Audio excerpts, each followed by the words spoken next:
और वो चीज़ें इतनी दुबई के लिए वो मशहूर है ना, दुबई जो है डू बाय है, कि डू बाय। सो फ्रेंड्स, आज का जो टॉपिक है, मेरे साथ महमूद और सलमान मौजूद हैं। और हम लोग जब से वीडियोस बना रहे हैं, मेरे ख्याल से 2 साल हो गए हैं या 2.5 साल हो गए हैं, आई डोंट नो। जब से ये यूट्यूब पे हम इसकी प्रॉपर्टीज़ की वीडियोस बना रहे हैं, तो पहले शुरू में बड़े कमेंट्स आते थे कि आपके ये जो आप बना रहे हैं दुबई की प्रॉपर्टीज़ जो हैं, वो बिल्कुल एक बबल बना हुआ है और दोबारा से धड़ाम से नीचे गिर जाएगा। वो कमेंट्स नहीं आ रहे अब। अब वो कोई सीन ही नहीं है उन कमेंट्स का, पता नहीं कहाँ गायब हो गए हैं वो लोग। तो मेरे ख़्याल से रियलिटी चेक मिल गया लोगों को।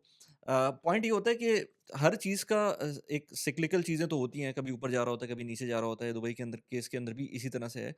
लेकिन इस दफ़ा थोड़ा-सा केस डिफरेंट था, क्योंकि मैंने ये देखा है कि यहाँ पर जो भी आप जो रूलर्स हैं और जो गवर्नमेंट है, वो जो पुराने ट्रेंड्स हैं, उनको लर्न कर रही होती है, उनसे सबक सीख के आगे चलते हैं।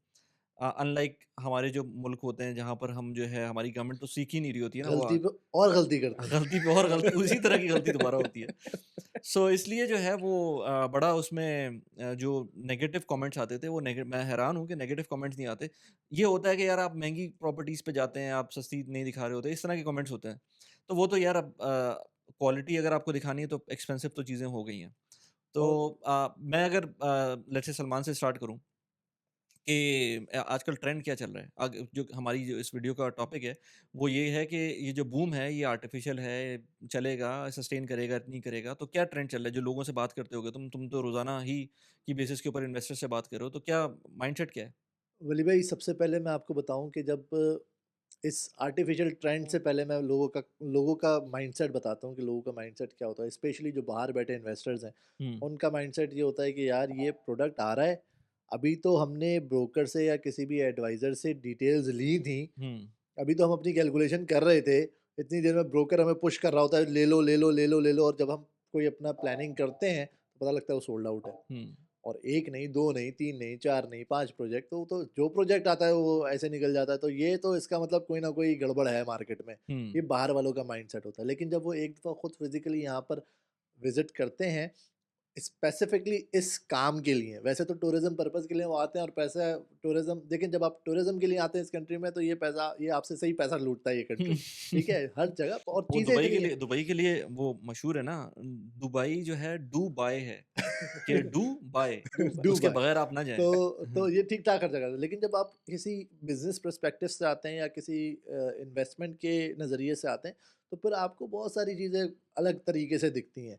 अभी मेरे अपने ही बहुत सारे ऐसे इन्वेस्टर्स हैं जो बाहर, उस टाइम पे जब मैं उनसे इनिशियल डिस्कशन करता था, तो वो कहते थे, "यार अभी ज़रा सब्र करो, let me think about it, let me take a decision", और इतनी देर में वो चला जाता था, वो दोबारा पूछते थे। हुँ, लेकिन जब वो यहाँ आए और फिर उन्होंने फिज़िकली देखा, वो लॉन्चेज़ में गए, उन्होंने कहा, "अरे! अभी तो वाक़ई सारी चीज़ें बिक रही हैं।" तो ये नेचुरल मार्केट है, ये वो वाला बूम नहीं है जो 2013-14 के अंदर आया था, जबकि लोग नहीं थे लेकिन बाइंग हो रही थी, ठीक हुँ, है? हुँ, यहाँ पर अब सिनेरियो टोटल डिफरेंट है। हुँ, due to politically, due to economically situations हर कंट्री की, दुबई इस टाइम पे एक हॉटस्पॉट बना हुआ है, हुँ, सबके लिए। मैं ये नहीं कहता कि सिर्फ यूरोप वाले आ रहे हैं या पाकिस्तान से आ रहे हैं या चाइना से आ रहे हैं। दुनिया जहाँ से लोग दुबई के अंदर आ रहे हैं, और उसके पीछे बहुत बड़े रीज़न्स हैं, वो अभी हम डिस्कस करेंगे आगे अपनी वीडियो में कि हुँ, क्या रीज़न्स हैं इस मार्केट को, ये कि ये मार्केट आर्टिफ़िशियल है या ये जेन्युइन मार्केट है या नेचुरल मार्केट है। तो सही है। उसके अंदर आपको पता लगेगा कि किस तरीके बिल्कुल, से मार्केट जा बिल्कुल। रही अब है। महमूद, उस दिन हम लोग बात कर रहे थे जब मैंने कॉल की थी, फिर हमने कहा था कि यार ये जो कॉल हमारी आधे घंटे पे गई है, इसको तो हमें पॉडकास्ट कर लेनी चाहिए थी इस पे। तो मैंने कहा कि वो पॉइंट जो है ना, बहुत अच्छा पॉइंट था गोल्डन वीज़ा वाला। तो थोड़ा-सा मुझे बताओ, एक तो ये जो बबल वाली बात है ना, तो जो चीज़ें चेंज हुई हैं आफ्टर कोविड ख़ास तौर पे, जिसके अंदर ये वीज़ा की रिलैक्सेशन हुई है। और ख़ैर अब तो वो रिलैक्सेशन मुझे डर ही लग रहा है कि कहीं कॉन्ट्रैक्शन ना आ जाए, क्योंकि जिस तरह से मैं अभी लास्ट वीकेंड मैं 3 साल बाद दुबई मॉल गया था। तो मैंने जो रश देखा ना फ्राइडे नाइट को, उस तरह का रश मैंने आज से पहले कभी नहीं देखा दुबई मॉल के अंदर। तो जो सिचुएशन है वहाँ पर, वो मुझे लग रहा है कि जो है पूरी टूरिस्ट इंडस्ट्री, मुझे लग रहा है कि यहीं पर आ रही है, दुबई ही आ रही है, और कहीं उनके पास ऑप्शन है नहीं। तो जो गोल्डन वीज़ा का एक पॉइंट था कि जो एडिशन हुआ है, पहले नहीं था गोल्डन वीज़ा, प्रॉपर्टी की बेसिस पे वीज़ाज़ मिलते थे। ये गोल्डन वीज़ा का जो थ्रेशोल्ड था, वो भी 10 मिलियन के ऊपर 10 था। मिलियन का था पहले। अब वो 2 मिलियन का हो गया है, और ये कब तक रहता है ये भी नहीं पता। तो उसके ऊपर जो हमने पॉइंट्स डिस्कस किए थे गोल्डन वीज़ा के, तो पहले तो ये बताओ कि गोल्डन वीज़ा लोग जब प्रॉपर्टी बाय करते हैं, तो गोल्डन वीज़ा का दिमाग में होता है उनका? बिल्कुल होता है। देखिए, जो भी अब न्यू इन्वेस्टमेंट आ रही है, लोगों का माइंड होता है कि एक हमारा बैकअप प्लान होना चाहिए। वो हुँ, ऑलरेडी अगर पाकिस्तान में उनकी इन्वेस्टमेंट है या यूएई इंडिया में इन्वेस्टमेंट है या यूके यूएस में, और तो उनके पास पासपोर्ट्स होते हैं वहाँ के, लेकिन उनका माइंड होता है कि यार दुबई में अगर हम इन्वेस्टमेंट कर रहे हैं, तो हमारे पास गोल्डन वीज़ा उनका गोल, वन ऑफ द गोल्स होते हैं। एक तो उनकी देखें रिटर्न्स के होते हैं कि यार रिटर्न मिलने अच्छे मिलने चाहिए। टैक्स फ्री आपकी इनकम होती है या टैक्स फ्री आपके सारा रिटर्न्स हैं, प्लस आपका गोल्डन वीज़ा भी होता है। ये 2-3 फैक्टर्स हैं जो माइंड में रखते हैं। मतलब ये हमें बताना नहीं पड़ता। मतलब 2 साल पहले हम लोग मैं खुद अपने इन्वेस्टर को बताता था कि आपको 2 साल का, 5 साल का, 10 साल का वीज़ा मिलेगा भाई साथ में, आप प्रॉपर्टी बाय करें। बट अब लोगों का माइंडसेट है कि यार हमने 2 मिलियन हिट करना है। अब वो स्टार्ट ऐसे करते हैं, कोई 1 मिलियन से स्टार्ट करता है और उसको 2 मिलियन लेके जाता है। या कोई ऑलरेडी 2 मिलियन पे लेके जाता है और उनको आइडिया है कि यार अब जो थ्रेशोल्ड है वो 2 मिलियन है। वही आप वाली बात है, कब तक रहता है वी डोंट नो, सही है। लेकिन यार जो पॉलिसीज़ हैं, जैसे हम सिंगापुर मॉडल को दुबई बहुत ज़्यादा फोकस करता है कि उन्होंने भी एक टाइम पे लॉन्ग टर्म रेजिडेंसी दी, फिर उसके बाद बंद कर दी। तो अभी दुबई का वो फ़ेज़ चल रहा है कि इसमें वो लॉन्ग टर्म रेजिडेंसी देगा कुछ सालों तक, ताकि इन्वेस्टमेंट को अट्रैक्ट कर सके। और golden visa is one of the part कि आप 2 मिलियन की प्रॉपर्टी लें, उस पे आप गोल्डन वीज़ा ले लें। हुँ, अब इसकी कैटेगरीज़ हैं, विलाज़ में इन्वेस्टमेंट करनी है, अपार्टमेंट में करनी है। अब विलाज़ में ये है कि आप रेडी में करें या ऑफ़लाइन में करें, आपको गोल्डन वीज़ा मिल जाएगा। आप मॉर्गेज प्रॉपर्टी करते हैं 2 मिलियन की, उसमें आप एलिजिबल हो जाते हैं। अपार्टमेंट में अभी कंडीशन ये है कि आपकी 50% की कंप्लीशन या डाउन पेमेंट होनी चाहिए, then you are eligible for golden visa. ठीक है, ये सही है। तो गोल्डन वीज़ा एक ऐसा ट्रिगरिंग पॉइंट है जो कि मेरे ख़्याल और फिर मैंने कुछ लोगों से पूछा था, तो उन्होंने ये कहा कि यार हमारे पास 1.9 मिलियन हाँ, वो जो आपकी दिरहम्स की जो है वो बन गई है पोर्टफोलियो, पोर्टफोलियो 1 मिलियन दिरहम रह ए एक 100 4000 दिरहम्स, 4000 हाँ, 1.96 4,6 था, वो 4 यस 1.96 था, ठीक है, तो 4000 दिरहम्स रह गई रह है, गया। थोड़े से पैसे रह गए, तो उसको कैसे पूरा करें? तो वो कुछ जो यहाँ पर मैं अपना बात करता रहता हूँ ये जो स्टेक। जो स्टेक या स्मार्ट क्राउड या प्रेपको ब्लॉक है, इस तरह की जो ऑप्शंस हैं, हुँ, उसके थ्रू अगर आप प्रॉपर्टी ले लें, तो ऐसा कैसे हो सकता है? तो मैंने स्टेक वालों से पूछा था, उन्होंने कहा था ऐसा नहीं हो सकता। अगर आपने प्रॉपर्टी ली है, तो आपने प्रॉपर्टी ली है, फिर हुँ, प्रॉपर्टी के थ्रू ही आपको उसको कंप्लीट 2 मिलियन करना है। और अगर आपने लेट्स से हमारे साथ कर रहे हैं, तो हमारे साथ आप वो फिर अलग पोर्टफोलियो होगा, तो राइट। उसके थ्रू आपको गोल्डन वीज़ा मिल सकता है। लेकिन ये गोल्डन वीज़ा जो है वो एक अगेन ट्रिगरिंग पॉइंट है। तो लेट्स से अगर किसी की प्रॉपर्टी आज किसी ने ली है और वो 2 मिलियन का पोर्टफोलियो है, 10 साल बाद अगर वो पोर्टफोलियो फॉर सम रीज़न किसी भी वजह से वो नीचे चला जाता है और थ्रेशोल्ड वही 2 मिलियन रहता है, हुँ। तो उस केस में क्या होगा? देखिए, अभी तक की जो ग्राउंड रियलिटी है ये कि वो आपकी परचेज़ प्राइस पे कैलकुलेट होता है ठीक गोल्डन है। वीज़ा। तो जो भी आपकी टाइटल डीड पे या उकूद पे प्राइस होगी, वो उसकी बेस पे रिन्यू हो जाएगा। लेकिन अगर आपने उसको री-वैल्यूएशन करवा दी प्रॉपर्टी को, और आपको मतलब ये वो एक सिनेरियो है, मतलब वाइस वर्सा है कि अगर जो 1.96 वाला है कैटेगरी, लेट्स से अगर वो अपनी गोल्डन वीज़ा चाहते हैं तो उनको 1 डेढ़ साल वेट करना पड़ेगा। देन वो अपनी प्रॉपर्टी वैल्यूएशन करवाएँ और 2 मिलियन से फ़ायदा मतलब ज़्यादा ही हो जाएगी वैल्यू, तो देन अप्लाई कर सकते हैं। लेकिन आपके सिनेरियो में लेट्स से कि अगर प्रॉपर्टी प्राइस गिर जाती है, तो अभी तक की जो ग्राउंड रियलिटी है, जब ग्राउंड पे हमने जिन लोगों से बात की है, उन्होंने कहा कि as per the title deed अगर तो वो 2 मिलियन से ज़्यादा मेंशन है प्राइस, तो वो तो आपका रिन्यू हो जाएगा। 2 मिलियन से ज़्यादा अगर आपने रिवैल्यूएट नहीं करवाया, रीवैल्यू नहीं उसको करवाया। ऑफ़िशियली नहीं करवाया, तो फिर जो पुरानी अगर 10 साल तक गुज़र गया और आपने हुँ, उसी पे करवा दिया उसी दोबारा पे से, करवा। वही प्रॉपर्टी। अच्छा इसमें जो लोग कहते हैं ना कि बबल है या गिर जाएगी मार्केट, तो गिरेगी ही नहीं मार्केट क्योंकि जो लोग बुकिंग करवा रहे हैं और अगर गोल्डन वीज़ा के लिए करवा रहे हैं, तो वो फिर प्रॉपर्टी रखता है बंदा। वो प्रॉपर्टी क्योंकि प्रॉपर्टी छोड़ नहीं सकते आप, जब आपने एक प्रॉपर्टी ले ली है और उसके थ्रू गोल्डन वीज़ा लिया है, तो वो फिर चाहे वो 1 प्रॉपर्टी हुँ, हो, 3 प्रॉपर्टीज़ हों, वो आपको फिर रखनी पड़ेंगी। आपने देखा ना रिस्ट्रिक्शन कैसी रखी है गवर्नमेंट ने। उन्होंने कहा कि जब तक आपके पास प्रॉपर्टी है, हुँ, हुँ। आपका गोल्डन वीज़ा वैलिड रहेगा। हुँ। अगर गोल्डन वीज़ा आपने प्रॉपर्टी को निकालना है, तो आपको पहले वीज़ा कैंसल करना पड़ेगा, देन आपका जो प्रॉपर्टी है वो आप सेल कर सकते हैं। सही। अच्छा सलमान वो तुम्हारे पास भी बड़े इंटरेस्टिंग वो हैं जो लोग कमेंट करते हैं या लेट्स से तुम्हारे पास आते हैं तो उसके अंदर आते हैं लोग कि यार ये प्रॉपर्टी प्राइस गिर तो नहीं जाएगी मतलब मार्केट गिर तो नहीं जाएगी इस तरह की बातें होती हैं? बिल्कुल इसी तरीके से है, लोगों के कंसर्न्स होते हैं और वो अपनी जगह पे बिल्कुल राइट भी हैं और डेफ़िनेटली इस गोल्डन वीज़ा के प्रोसेस को ज़्यादा टाइम हुआ नहीं है और मेरे ख्याल में प्रॉपर्टी के हवाले से अगर मैं बात करूँ तो 2020 के 20 के बाद से ज़्यादा लोगों का रुझान बढ़ा है गोल्डन वीज़ा लेने का प्रॉपर्टीज़ के ऊपर। पहले तो वो स्किल्ड और हाई टैलेंटेड लोगों हुँ। को मिल रहा था और उस तरीके से था। तो अब जैसे-जैसे रिन्यूअल्स आएँगे तो मोर मतलब क्लैरिटी सामने आएगी कि क्या एक्चुअल फैक्ट्स एंड फिगर्स आ रहे हैं सामने। लेकिन एज़ फ़ार एज़ महमूद ने जिस तरीके से बताया कि अभी तक की कहानियाँ हैं, वो यही हैं जिन जो अथॉरिटीज़ से हमने बात करी है कि जो लैंड डिपार्टमेंट की इश्यू प्राइस है, वो उसके ऊपर ही आपकी सारी चलेगी golden visa renewals and all that. अच्छा। बट अगर आपकी प्राइस गिर भी जाए भले, अगर उस टाइम पे 10 साल के बाद मार्केट गिर भी जाए और वो लेट्स सपोज़ मार्केट में आपने ली थी 2.1 की और वो आ गई 1.7 1.8 पे, स्टिल दो आपकी जो प्रॉपर्टी परचेज़ प्राइस है according to the land department आप उस पे उसको रिन्यू कर सकते हैं। दुबई की प्रॉपर्टीज़ काफ़ी एक्सपेंसिव हो गई हैं, इसमें कोई शक नहीं है। पेंडेमिक से लेकर अब तक हमने देखा है कि किस तरह से एक ट्रैजेक्टरी रही है दुबई की प्रॉपर्टीज़ में इंक्रीमेंट की, अप्रिसिएशन की। लेकिन एट द सेम टाइम हम ये भी देखते हैं कि अफोर्डेबिलिटी की बात की जाए या फिर हम बात करें बबल की, तो वो भी हमको पूरी दुनिया के अंदर एज़ सच जो मेजर सिटीज़ हैं, उसके अंदर दुबई नज़र नहीं आता। तो इसका मतलब ये है कि अभी भी बहुत सारा जूस बाकी है अप्रिसिएशन का। इस वजह से बहुत सारे लोग चाहते हैं कि अभी भी एक्सपोज़र ले सकें दुबई की प्रॉपर्टी मार्केट का। रीज़न बीइंग वो चाहते हैं कि जैसे जैसे दुबई ग्रो करता है उनकी इन्वेस्टमेंट्स भी ग्रो करें। लेकिन एज आई सेड बिफोर कि एक्सपेंसिव हो गई हैं तो हमारे पास ऑप्शंस कम हो जाते हैं जो जो अफोर्डेबिलिटी चाह रहे होते हैं।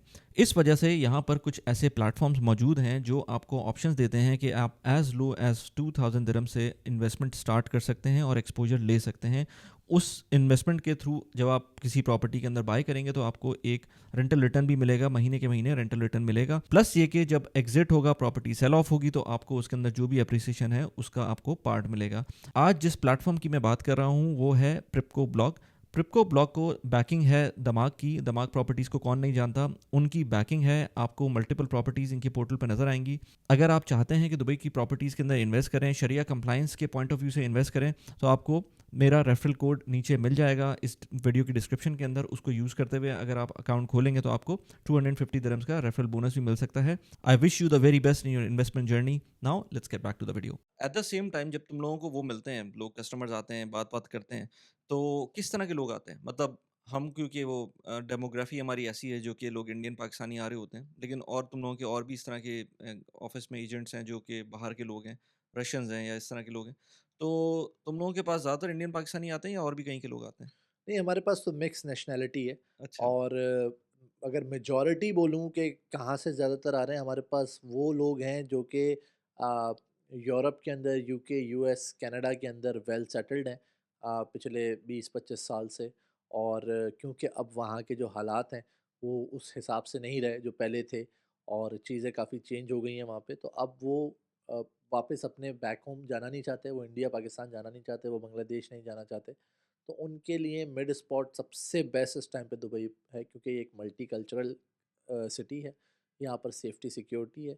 यहाँ पर रिलीजियस पॉइंट से हार्मनी है। भी सारी हुँ। चीज़ें आपको मिक्स मैच मिलती हैं। तो इस तरीके से उनके लिए ये सबसे सूटेबल जगह होती है। तो ये वो लोग हैं जो, एक तो वो हैं जो कि इन्वेस्टर हैं ही हैं। लेकिन कुछ मतलब उसमें से पार्ट मैं बोलूँगा 40% वो लोग हैं जो कि यहाँ पर रिलोकेट होना चाहते हैं। They want to enjoy the rest of their life here. हुँ। क्योंकि उनको यहाँ पर उनको वो आ चुके हैं, उनको पता है कि दुबई का क्या मामलात हैं, किस तरीके से हैं, तो वो अपनी एक रिटायरमेंट लाइफ या उनकी जो भी बाकी के मामलात हैं वो यहाँ करना चाहते हैं। अच्छा, तुम लोगों ने मेरे ख़्याल से महमूद ने भी तुम लोगों ने स्टार्ट कब कब किया था दुबई में, मतलब एज़ अ रियल मैंने एस्टेट? 16 में किया था। 16 में किया था। और तुमने कब किया था? कोविड से पहले तो टाइम अच्छा, 19। तो तुमने भी एक साइकिल देखी है 14 में जो हाई था तुमने वो नहीं देखा होगा मैंने वैसे। वो नहीं देखा बिल्कुल। लेकिन ये कि देखा है। कुछ आइडिया है कि जो बबल होता है, अब लेट्स से 16 किया तो 8 साल तो हो गए हैं हुँ। फिर भी। तो जब बबल टाइम आता है तो उसमें कैसी साइकी कैसी होती है लोगों की? देखिए, उसके अंदर जो सबसे बड़ा फैक्टर होता है ना, वो एक जो आर्टिफ़िशियली मार्केट जो क्रिएट की जाती है, उसके अंदर सबसे बड़ा फैक्टर होता है गवर्नमेंट की लैक पॉलिसीज़ का, ठीक है? अगर कोई चीज़ें प्लान्ड नहीं है उस एरिया को लेके या उस लोकेशन को लेके और वहाँ पर डेवलपमेंट आ रही है और डेवलपर धड़ाधड़ उसको बेच रहा है जस्ट कि मार्केट एक एक अपनी हवा में चल रही है, तो वो एक बड़ी अलार्मिंग सिचुएशन होती है, ठीक है? ऐसी जगहों पर आपको डेवलपर बहुत अच्छे-अच्छे ऑफ़र्स भी देते हैं, बहुत सारी ज़बरदस्त किस्म की, क्योंकि वो उस टाइम पे मार्केट चल रही होती है। तो आप जो है वो बाइंग करते हैं और वो एक आर्टिफिशियली एक डिमांड क्रिएट होके और वो जब सप्लाई की बारी आती है तो वो एकदम से बस्ट आउट होता है। हुँ, ठीक है? जबकि 2020 के बाद से अभी तक आप देखें ये जितनी भी और सबसे पहली बात कि दुबई की जो इकोनॉमी है, वो रियल एस्टेट बेस्ड तो है, लेकिन सिर्फ़ रियल एस्टेट बेस्ड नहीं रही अब। क्योंकि अब इनके और बहुत सारे फैक्टर्स हैं जिनके ऊपर ये काम कर रहे हैं और उसके अंदर काफ़ी प्रोग्रेस हो चुकी है। इनका ये जो D33 एजेंडा है, economic agenda, that is purely based to develop their economy as well. वो उसको 14 ट्रिलियन से 25 ट्रिलियन पे लेके जाना चाह रहे हैं।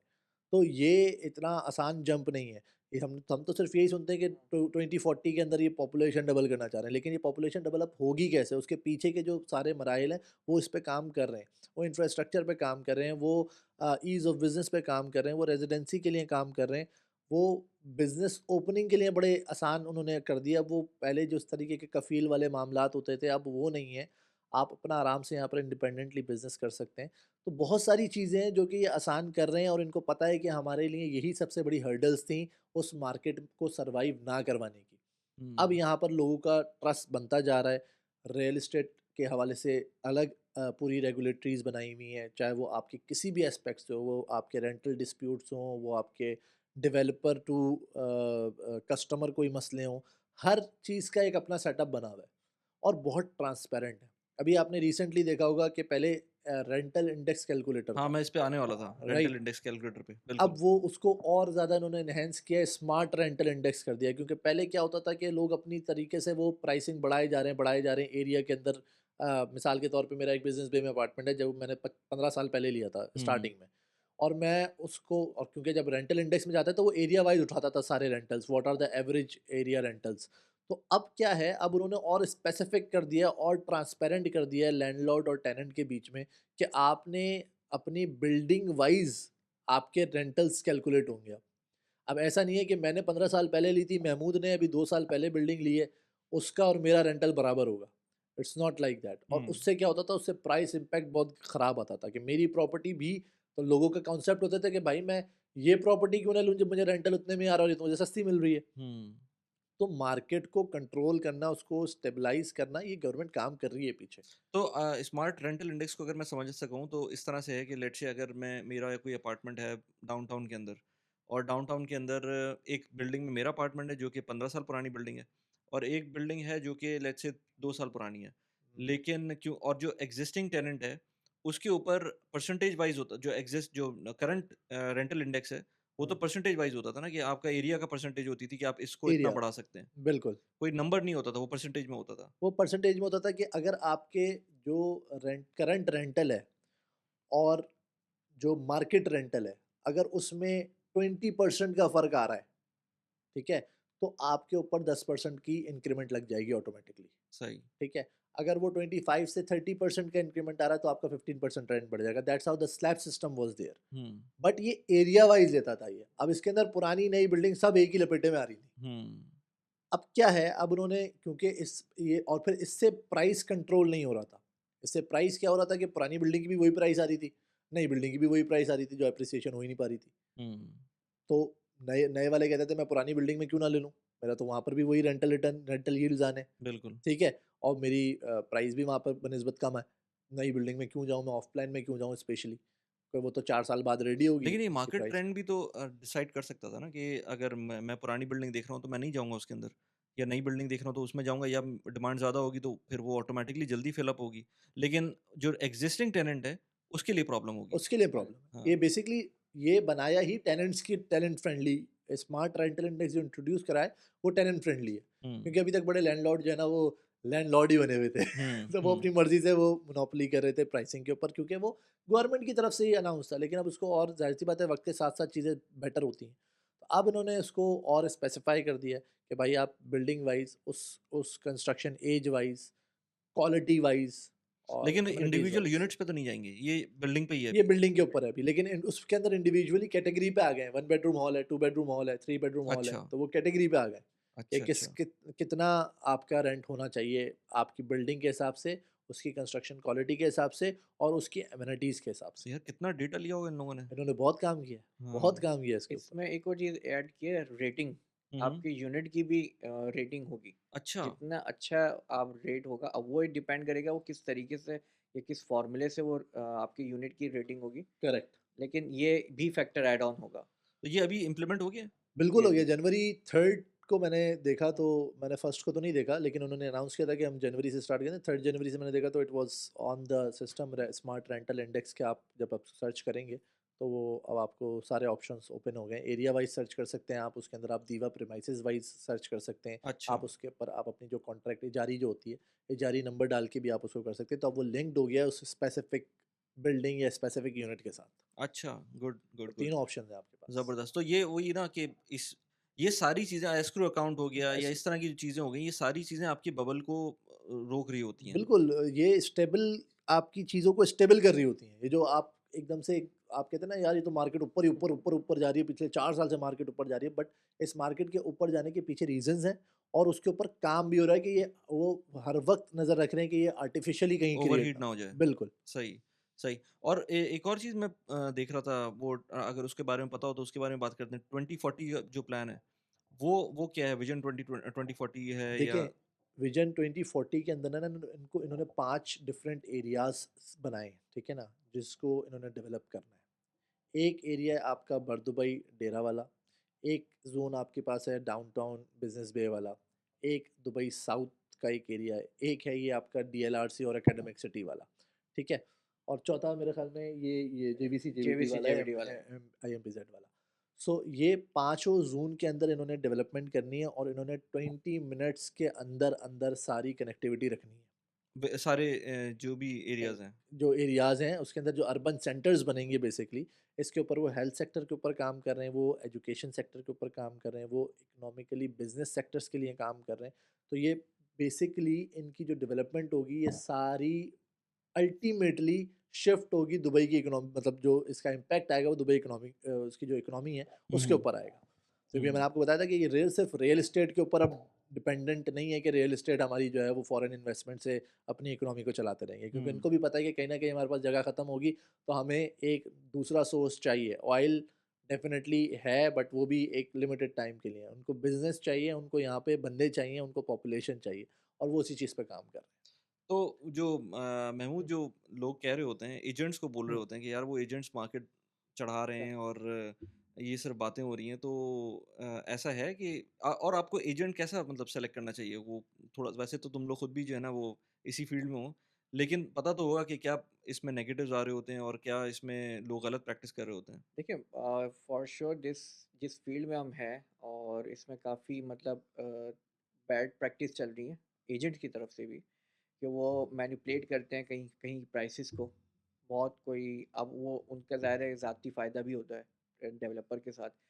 लेकिन फॉर अस जहाँ हम काम कर रहे हैं, हम पहले ही बता देते हैं कि भाई ये जो प्रोजेक्ट है, जैसे दमाक आइलैंड था, विद इन अ मिनट्स जो है वो सोल्ड आउट हो रही हैं चीज़ें। तो दैट वाज अ ओरिजिनल या ऑर्गेनिक डिमांड। सही है। अब एजेंट जो है आपको सेलेक्ट करना पड़ेगा, आपको उससे बात करनी पड़ेगी, आपको अपना आइडिया शेयर करना पड़ेगा और आपको उसको टेस्ट करना पड़ेगा। विदाउट एनी टेस्टिंग आप ये नहीं जान सकते अगला कितना आपके साथ सिंसियर है और क्या वो इस कैपेबल है जो आपकी इन्वेस्टमेंट आप करना चाह रहे हैं, और क्या वो आपको हेल्प आउट करेगा आपके गोल्स को अचीव करने में। तो मैं जब भी किसी से मतलब बात करूँ, सलमान भी किसी से बात करते हैं, तो हमारी कोशिश क्या होती है कि यार हम उनका प्लान समझें सबसे पहले। हम उनको कहते हैं सर आप बताएं आप क्या चाहते हैं इस मार्केट में। मैं बहुत से लोग आते हैं वो कहते हैं यार हमें चीपेस्ट 2 बेडरूम दिला दो 3-4 लाख में। सही है। और दुबई में चाहिए।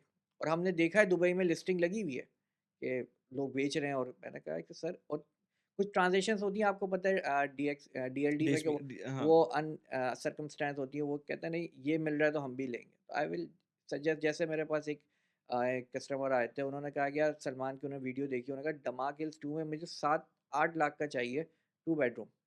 और मैंने देखा मेरे दोस्त ने लिया है। मैंने कहा सर कब लिया? कहता 2021 में, 20 में, हुँ, हुँ। और मुझे अभी भी चाहिए। और आप मुझे दें, मतलब उनकी इंसिस्ट थी कि आप मुझे निकाल के दें क्योंकि आपने वीडियो बनाई है वहाँ पे। तो मैंने उनको कहा कि sir you have to wait, आप वेट करें, उस टाइम का जब वो दोबारा आएगा 8 लाख का, आप तब बाय करिएगा। सही। Because now the market grow, आपको मार्केट के साथ बढ़ना है। तो जो एजेंट आप जिसके साथ इन टच हैं, अगर उसको मार्केट नॉलेज नहीं है, वो जो आपको एजुकेट नहीं कर सकता, तो वाई आप क्यों उसके साथ काम कर रहे हैं? सही है। देखिए बेनिफिट दोनों जगह होता है। अगर आपका बेनिफिट हो रहा है as a in term of profit, तो वो एजेंट का भी हो रहा है। अगर मैं किसी के साथ इन टच हूँ, मैं उसको अपना टाइम दे रहा हूँ, अपनी इंफॉर्मेशन शेयर कर रहा हूँ, अप और उसके प्लान को एग्जीक्यूट करवा रहा हूँ, ठीक है, रिगार्डलेस ऑफ दिस, क्या ज़रूरी नहीं है कि आप प्रॉपर्टी लें और आप अपने रास्ते, मैं अपने रास्ते। ये हमारी जो भी मतलब रिटेंशन रेट अगर मैं बात करूँ, हमारा ऑलमोस्ट 90% होता है कि हम 90% मेरा क्लाइंट दोबारा वापस आता है, इन term of rental, in term of resale. सही, तो दैट मीन्स के कस्टमर को पता है कि यार हमने एक बंदे से बात करनी है, और वो बंदा पूरी मार्केट का मुझे एक जूस निकाल के मुझे पेश करेगा, और वो मेरे लिए वाइबल है। और क्योंकि आपके पास इतना टाइम नहीं है कि आप एक एक चीज़ जाके एक एक डेवलपर के पास जाके जो है ना वो क्या नाम है, जाके चीज़ें सीखें। हम्म। तो दैट्स वाई एजेंट का इम्पॉर्टेंट फैक्टर होता है। देखिए कुछ लोग इसको अननेसेसरी समझते हैं। मैं उनको कोई मतलब, मैं कहता हूँ कि ठीक है, आपकी अपनी राय है, आप जाके डेवलपर से डायरेक्टली भी ले सकते हैं, it's not a big deal. आप जाएं एमआर कॉल करें, you can get it. But जो आपका प्लान ऑफ जो आपके प्लान्स हैं, या उसको कैसे एग्जीक्यूट करना है, वो आपको कभी भी डेवलपर नहीं बताएगा। क्योंकि डेवलपर तो आपको एक आंख से देखेगा ना, वो हम्म। आपको सिर्फ अपना एक प्रोजेक्ट दिखा रहा होगा, लेकिन जो अच्छा कंसल्टेंट होगा वो फिर मल्टीपल चीज़ें जो जो अवेलेबल ऑप्शन होंगे अकॉर्डिंग टू द नीड और रिक्वायरमेंट, वो उसके पॉइंट ऑफ व्यू से जा रहा होगा। इसमें एक चीज़ मैं यहाँ पर ऐड ऑन करूँगा कि जब भी कोई कस्टमर इधर दुबई के हवाले से कोई इन्वेस्टमेंट प्लान करता है और किसी भी एक्सपर्ट को वो ओपिनियन लेना चाहता है, बहुत सारे लोग होते हैं, अच्छा यार आप मुझे इस प्रोजेक्ट की डिटेल्स भेज दें। तो डिटेल्स भेजना it's not a big problem, Google भरा पड़ा है, आप डिटेल्स वहाँ से भी ले सकते हैं, दैट्स नॉट अ पॉइंट कि आपको सिर्फ डिटेल्स चाहिए तो आप इस एक्सपर्ट की तरफ जा रहे हैं। हम्म। बेसिक मोटिव ये है कि आप अपनी चीज़ बताएं तो सही, आपका प्लान क्या है। If you will not help me out to understand your situation, तो मैं आपको सोल्यूशन थोड़ी प्रोवाइड कर सकता हूँ। हम्म। और मैंने यहाँ पर अगर मैं किसी प्रोडक्ट को मार्केट कर रहा हूँ, and that is not limited to that कि मैं सिर्फ वही बेच रहा हूँ, क्योंकि मैं किसी डेवलपर का बंदा नहीं हूँ। मेरे पास पूरा पोर्टफोलियो है।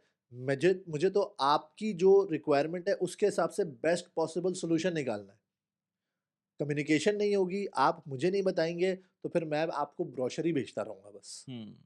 फिर मैं आपको रोज़ कन्फ्यूज़ करूँगा एक से एक प्रोजेक्ट भेज के। वो कुछ इसके फिर व्हाट्सएप ग्रुप्स के ऊपर मैं हूँ, वो हर वक्त रोज के हिसाब से जो है ना, थोक के हिसाब से वो वहाँ पर वो पीडीएफ आ ब्रोशर ही देगा। भेजता रहता हूँ मैं, और वो फिर आप उसको स्टडी करते रहें और फिर देखते रहें जो आपको समझ में हाँ। आता है। हाँ। लेकिन ऐसे में आपको जो एक्सपर्ट है उस पे थोड़ा-सा ट्रस्ट करना पड़ेगा, और आपको थोड़ा-सा अपनी सिचुएशन बतानी पड़ेगी। इसमें आपको फाइनेंसेस भी बताने पड़ेंगे ताकि वो, क्योंकि देखिए मेरा काम ये नहीं है कि मैंने आपको डेवलपर से दिला दिया और फिर मैं आपको बोलूँ आप अपने रास्ते और मैं अपने रास्ते।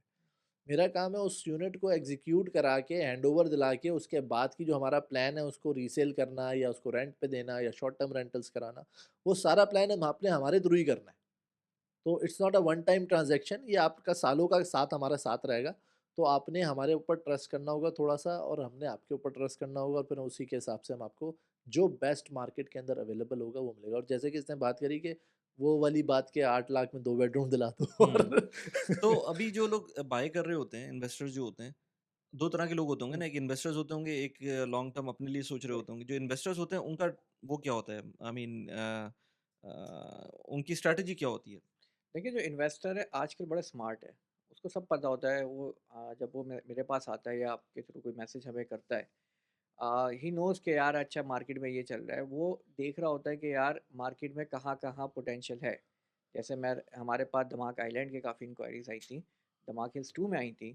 तो लोगों को पता था कि यार यहाँ पोटेंशियल है और यहाँ हम इन्वेस्टमेंट कर सकते हैं। अच्छा जो इन्वेस्टर है यहाँ का, अच्छा जो इन्वेस्टर है अभी हुँ। दुबई में, जो भी इन्वेस्ट करने के लिए प्लान कर रहे हैं, जिन्होंने किया, बहुत अच्छे लोग हैं, बहुत अच्छे स्मार्ट इन्वेस्टर्स हैं, अच्छे डिसीजन लेते हैं, क्योंकि दे हैव टू नो कि मार्केट में अभी पोटेंशियल है। और आप कोई भी इन्वेस्टर उठा लें, वो किसी ना किसी के साथ इन टच होता है।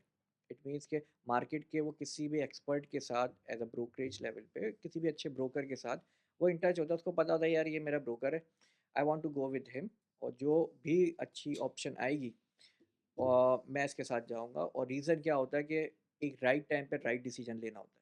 देखिए प्रॉपर्टी में हम उसको कहते हैं कि राइट टाइम पे राइट डिसीजन, और सही और आपने एग्जिट प्लान, ये 2 चीज़ें लाज़मी होनी चाहिए। अगर ब्रोकर को पता है कि यार ये मैं इन्वेस्टमेंट करवा रहा हूँ, जैसे मतलब हम लोग का आइडिया होता है कि यार हमने ये कोई इन्वेस्टमेंट करवाई है और इन्वेस्टमेंट को कब मैंने वापस लेना है।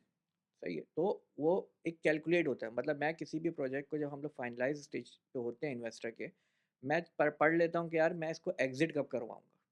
अच्छा। एग्ज़िट प्लान होना चाहिए ब्रोकर के पास। अदरवाइज़ अगर कहीं उसके फाइनेंशियल डिस्टर्ब हो गए, तो ना आप, वो आपके ऊपर होगा कि भाई आप अब बेचो, नेगेटिव में प्रॉपर्टी वैल्यू जाएगी, आपके उसके रिलेशंस में डिफरेंस आएगा। और अगर आपने उसको ओवर प्राइस चीज़ बेच दी, जिसमें हम बाद में बात करेंगे कौन कौन से प्रोजेक्ट्स ऐसे हैं जो ओवर प्राइस हैं मार्केट में, तो आप कभी भी वो वैल्यू ना नहीं दे पाएंगे अपने इन्वेस्टर को। हुँ।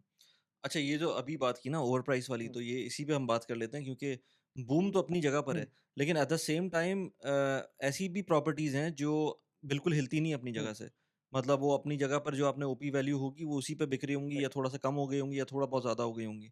और रेंटल पे भी बहुत आराम से हम्म, नहीं चढ़ती हैं वो। तो ऐसी कौन-सी गलतियाँ होती हैं जो लोग कर रहे होते हैं इवन इन बूम टाइम, कि उनको वो एप्रिसिएशन नहीं मिलती? जस्ट अ क्विक ब्रेक, क्योंकि मेरा चैनल यूजुअली एक्सपैट्स देखते हैं, ज़्यादातर जो एक्सपैट्स होते हैं वो इंडिया, पाकिस्तान, बांग्लादेश, नेपाल, श्रीलंका, इस तरह की जगहों से होते हैं, और जो लोग व्यू कर रहे होते हैं वो तो या तो जीसीसी कंट्रीज़ के अंदर होते हैं, या फिर वो यूएस, कनाडा, ऑस्ट्रेलिया, या पूरी दुनिया में कहीं से भी हो सकते हैं। उन लोगों को जब अपने बैक होम पैसे भेजने होते हैं तो उनके लिए 2 प्रायोरिटीज़ होती हैं। एक तो ये कि जो उनका रेट है वो बेस्ट इन क्लास रेट हो, उससे अच्छा रेट कोई और ना दे सके। दूसरा ये कि जो पैसे भेज रहे हैं वो एज़ सून एज़ पॉसिबल उनके बैंक अकाउंट में रिफ्लेक्ट हो जाएँ, या फिर उनके रिलेटिव्स के अकाउंट में रिफ्लेक्ट हो जाएँ। तो जो मैं ऐप यूज़ करता हूँ वो बहुत ही ज़बरदस्त ऐप है, और उसके थ्रू जब भी मैंने पैसे भेजे हैं, क्विक रिसीव हुए हैं, और बहुत बेहतर रेट्स मिले हैं compare to others. So without further do, अगर आपको पैसे भेजने हैं तो मेरा रेफरल कोड यूज़ करके जब आप पैसे भेजेंगे तो आपको समवेयर बिटवीन $10 टू $15, जो भी ऐप की टर्म्स एंड कंडीशन उस वक़्त की होंगी, वो आपको मिलेंगे पहले ट्रांसफ़र के ऊपर। So don't wait and make your first transfer now. अच्छा देखिए, हाँ, सबसे पहली बात है कि जब हम किसी भी प्रॉपर्टी को परचेज़ करने जा रहे होते हैं, तो सबसे पहले हम उसके प्राइस पर स्क्वायर फुट के ऊपर देखते हैं। हुँ, हमने बात करी थी कि प्रॉपर्टी परचेज़िंग, अभी हम इस पे बनाएँगे एक वीडियो कि हमें क्या-क्या पॉइंट्स अपने दिमाग में रखने चाहिए व्हाइल बाइंग अ प्रॉपर्टी। और अच्छी इन्वेस्टमेंट वो होती है जो सबसे कम पैसों में ली जाए, जो सबसे कम प्राइस पे ली जाए। हुँ, लेकिन इसका मतलब ये नहीं है कि अगर मेरी जेब में 4 लाख है तो 4 लाख में ही लूँ मैं। हुँ, तो that is not the case. According to the market, अगर मार्केट वैल्यू के हिसाब से अगर वो मैं कोई परचेज़िंग कर रहा हूँ, दैट मीन्स कि वो डेफ़िनेटली ग्रो होनी है। अगर कोई चीज़ मैं अभी ऐसे प्राइस पे बाय कर रहा हूँ जो कि मार्केट प्राइस से ऊपर है, तो वो मेरी परचेज़िंग, ऑल्दो कि वो बहुत अच्छा वो होगा, ज़बरदस्त होगा, उसकी फिनिशिंग बड़ी अच्छी होगी, उसके अंदर फुली फर्निश्ड ऑप्शन भी मिल रहा होगा, वैल्यूज़ भी ऐड होंगी। लेकिन अगर मार्केट प्राइस से ऊपर ऐड मैं कोई भी चीज़ परचेज़ कर रहा हूँ, दैट मीन्स कि इट इज़ अलार्मिंग, और मुझे आगे जाके इसके अंदर एग्ज़िट प्लान के अंदर प्रॉब्लम हो सकती है। इस पे मुझे आगे जाके हैंडओवर पे कैपिटल एप्रिसिएशन नहीं मिल सकता इतना जितना मैं एक्सपेक्ट कर रहा हूँ, जितना मैं और किसी प्रोजेक्ट पे उठा सकता था, जो मैं इधर उठा लिया है। जैसे वो मेरा एक दोस्त है, मैं हर दफ़ा उसकी एग्ज़ाम्पल देता हूँ। उसने, अब नाम नहीं ले रहा मैं उस प्रोजेक्ट का, ना डेवलपर का, लेकिन उसने एक एरिया के अंदर ये सोच कर कि वो मेट्रो आ रही है वहाँ पर, और वहाँ पर उसने अपार्टमेंट लिया था, और उसके बाद 2017 में लिया था। 2017 में मेरे ख़्याल से मार्केट ठीक थी अपनी जगह पर, लेकिन उसके बाद डाउनहिल जाना डाउनफॉल होना शुरू हो गया होना था, शुरू ऐसा हो ही है। गया था। हाँ। तो उस टाइम पर उसने लिया था, और वो 1.3 मिलियन की प्रॉपर्टी उसने ली थी। और आज सब कुछ होने के बावजूद, कोविड के डिप आने के बाद सब कुछ ऊपर चला गया, जाने की सब कुछ हो रहा है। उस प्रॉपर्टी की वैल्यू अब जाकर किसी तरह से बड़ी मुश्किल से 1.3 मिलियन पे वापस आई है। तो मतलब आपने लिया तो ऐसे टाइम पर जो आप, और प्राइस ज़्यादा थी उसकी। प्राइस ज़्यादा थी। प्राइस ज़्यादा थी, और कैसे थी वो, आई डोंट नो, कि वो उस डेवलपर ने उसके साथ कुछ किया था या क्या था, लेकिन वो प्राइस उसको ज़्यादा मिली थी। तो बूम टाइम के ऊपर ये कैसे पता चलेगा कि आप क्योंकि प्राइस तो ओपी प्राइस तो सेम होगी ना, अगर आप ऑफ प्लान प्रॉपर्टी ले रहे हैं तो वो तो सेम होगी। तो देखिए, कैसे इसका आप एक्स्ट्रा दे इसका सकते हैं? इसका जो सबसे बेहतरीन हल होता है ना, देखें, इसी इधर ही आपके एक्सपर्ट की जो है ना रिक्वायरमेंट होती है, क्योंकि बज़ाहिर आप इधर कंफ्यूज हो जाएंगे कि यार ओपी डेवलपर वही प्राइस दे रहा है, तो ऐसे कैसे महंगी हो सकती है वो, मतलब डेवलपर ज़्यादा कैसे दे रहा होगा। अच्छा, हर जगह क्या होता है कि आपकी रेडी प्रॉपर्टी वो महंगी होती है, ऑफलाइन सस्ती होती है, और ऑफलाइन बनते बनते वो आगे ऊपर जाती है। हुँ, दुबई के ट्रेंड्स डिफरेंट हैं। दुबई क्योंकि बहुत सारी कम्युनिटी लिविंग के ऊपर काम कर रहा है, बहुत सारी अल्ट्रा लग्जरियस प्रोडक्ट पे काम कर रहा है, तो उसकी चीज़ें डिफरेंट वेज के अंदर जाती हैं। बहुत ओपन डाटा है दुबई का, आप जाएँ तो आपको जितना भी ट्रांज़ैक्शंस हो रही हैं, जो भी जिस प्राइस पे ट्रांज़ैक्शंस हो रही हैं, सेकेंडरी मार्केट की मैं बात कर रहा हूँ, हुँ, वो आपके पास सारा डाटा अवेलेबल है। ठीक आप है। वो डीएलडी की वेबसाइट से देख सकते हैं, वो आप डीएक्सबी इंटरेक्ट से देख सकते हैं और वो जाके आप उसको कै इवैल्यूएट कर सकते हैं। लेकिन आपके पास क्या इतना टाइम है, क्या आप हर एरिया को या हर प्रोजेक्ट को बैठ के इवैल्यूएट करेंगे? तो फिर बहुत अच्छी बात है। अगर आपके पास नहीं है, then you need an expert over here. कि वो, क्योंकि वो उसका ये डेली का काम है, उसका वो इस फ़ील्ड के अंदर काम कर रहा है, उसको पता है कि कौन-सा प्रोजेक्ट किस प्राइस पर स्क्वायर फीट पे आ रहा है और इसकी चांसेज़ हैं, क्या ये फेयर प्राइस पर है, क्या ये हाई प्राइस पर है, क्या इसके अंदर कोई पोटेंशियल है, ठीक है? हर प्रोजेक्ट आपको बिलो द मार्केट प्राइस नहीं आता, लेकिन market below the market price projects आते हैं, ऐसा नहीं है कि नहीं आते, ठीक है? इसकी अभी बहुत बड़ी एग्ज़ाम्पल दमाक आइलैंड्स है। दमाक आइलैंड्स के ऊपर जो प्राइस पर स्क्वायर फीट आया, that is somewhere below the market. मैं ये नहीं कहता बहुत ज़्यादा नीचे आया था, लेकिन मार्केट से नीचे था, जिसके अंदर आपके पास एक अच्छा गैप है, आप अपना अच्छा कैपिटल एप्रिसिएशन इसके अंदर उठा सकते हैं, दमाक ठीक है? आइलैंड के ऊपर तो हमने वीडियो भी की थी और फिर वो उस पे पॉडकास्ट भी की थी। बिल्कुल। अब एमआर के बहुत सारे प्रोजेक्ट्स हैं जो कि इस प्राइस रेंज में आते हैं कि जिसमें अंदर हमें पता होता है कि प्राइस अभी बज़ाहिर आपको वो ज़्यादा लग रहा होगा, लेकिन क्या है कि उनके जो फ्यूचर प्लान्स हैं, उसकी जो कम्युनिटी कंप्लीशंस हैं, जब वो उस रेंज पे पहुँचेगा, तो फिर आपको आइडिया होगा कि हाँ, ये हमारी जो रेंज थी, क्या ये हमने सही कैलकुलेट करी थी या नहीं करी थी। ये आपको एक्सपर्ट ही ज़्यादा बेहतर बता सकता है कि आपने सही करी है या नहीं करी है। ठीक है बिल्कुल। ना? इसके अलावा जो मुझे बहुत सारे लोग वैसे आते हैं थ्रू ईमेल्स और थ्रू व्हाट्सएप या जिस तरह से भी कम्युनिकेशन के वेज़ हैं, उसमें बहुत सारे लोग आते हैं जेन्युइन रीज़न्स की वजह से। जैसे पहले होता था ना कि जॉब पे ही आ रहे हैं। हाँ। अब वो सिनेरियो चेंज हो गया। पहले होता था क्या कि आप जॉब पे आ रहे हैं, दुबई में जॉब मिल गई आपको, जॉब की वज़ह से आप मूव कर रहे हैं या आपने इन्वेस्टमेंट कर लिया तो आप इन्वेस्टमेंट की वज़ह से आ रहे हैं। अब लोग आ रहे हैं क्योंकि कोविड के बाद से पूरे सिनेरियो चेंज हो गया है। आपको ऑनलाइन इनकम जिसको समझ नहीं आती ना ये बात, उसको नहीं समझ में आती। लेकिन ये चीज़ एक बहुत कॉमन सी हो गई है कि आपके पास घर बैठे हुए $6000 $7000 मैं पाकिस्तान में ऐसे लोगों को जानता हूँ जो घर $10,000 भी बैठे बना कमा रहे रहा हैं। है। ऐसा और ही जब है। इतने पैसे बना रहा होता है ना बंदा तो वो कहता है कि अब मैं कुछ अपनी इन्वेस्टमेंट्स। लाइफ़स्टाइल को भी इम्प्रूव कर सकता हूँ। तो मैं खुद ही चला जाता हूँ। मतलब वो खुद बंदा आता है और दुबई में रहना शुरू करता है और अपनी फैमिली के साथ आता है, सब कुछ होता है। तो इस वजह से वो सस्टेन्ड जो ग्रोथ है ना वो नज़र आ रही है। मतलब अभी भी अगर हम उसका जो बबल इंडेक्स है उसको देखेंगे तो अब इस साल का जब आएगा 2025 का तो फिर पता चलेगा। लेकिन 24 तक पे तो दुबई कहीं भी नहीं था।